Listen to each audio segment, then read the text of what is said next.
atau agama tertua atau pertama yang dianut oleh orang-orang di Nusantara? Apakah itu Hindu atau Buddha? Ternyata bukan kedua agama itu, teman-teman.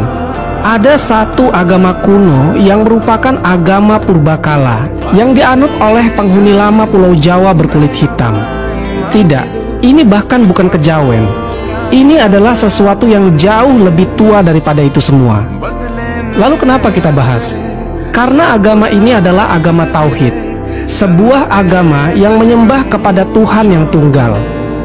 Agama ini disebut dengan Kapitayan.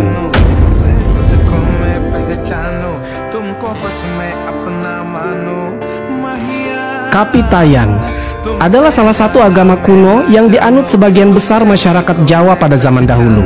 Agama ini telah ada di Jawa sejak era Paleolitik, Mesolitik, Neolitik, dan era Megalit. Kapitayan adalah salah satu bentuk persembahan monoteisme asli Jawa yang dianut dan dijalankan masyarakat Jawa secara turun-temurun dari nenek moyang mereka.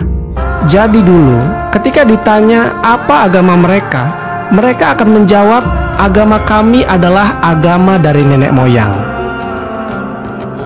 Orang Jawa setempat kerap juga mengidentifikasinya sebagai agama kuno Jawa, agama monoteis Jawa, atau agama asli Jawa.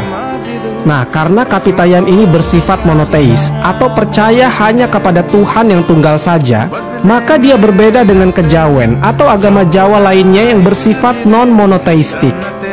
Kemudian secara etimologi, kata Kapitayan merupakan istilah yang berasal dari bahasa Jawa kuno yang memiliki kata dasar taya, yang berarti tak terbayangkan, tak terlihat, atau bisa juga berarti mutlak secara harfiah. Jika dilihat dalam bahasa Sunda, kata taya bisa memiliki arti tidak ada atau tiada. Familiarnya kita sebut dengan teaya atau nggak ada. Itu berarti kata taya bisa disimpulkan bahwa sesuatu yang tidak dapat dipikirkan atau dibayangkan, atau tidak dapat digapai oleh panca indera duniawi manusia. Orang-orang Kapitayan memuja Allah Subhanahu wa Ta'ala atau Tuhan yang disebut dengan Sang Hyang Taya, yang merujuk pada entitas yang tak terbayangkan dan tak terlihat. Mirip seperti Islam ya teman-teman. Allah Subhanahu wa Ta'ala tidak bisa terlihat karena bersifat maha goib, seperti yang tercantum di dalam surat Al-An'am ayat ke-103. Dia tidak dapat dicapai oleh penglihatan mata, sedang dia dapat melihat segala yang kelihatan, dan dialah yang maha halus lagi maha mengetahui.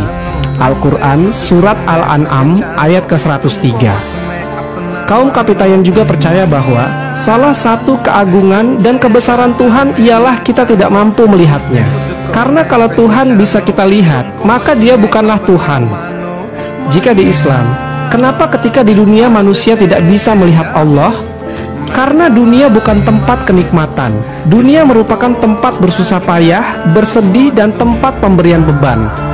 Allah Subhanahu wa Ta'ala hanya bisa dilihat bagi penghuni jannah atau surga, karena surga adalah tempat kenikmatan, dan kenikmatan tertinggi penghuni surga adalah melihat Allah.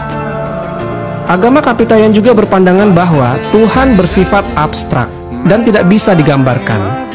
Sang Hyang Taya diartikan sebagai Tan Keno Kinayang Ngapa, artinya tidak dapat dipikirkan atau dibayangkan. Untuk itu, supaya bisa disembah, Sang Hyang Taya mempribadi dalam nama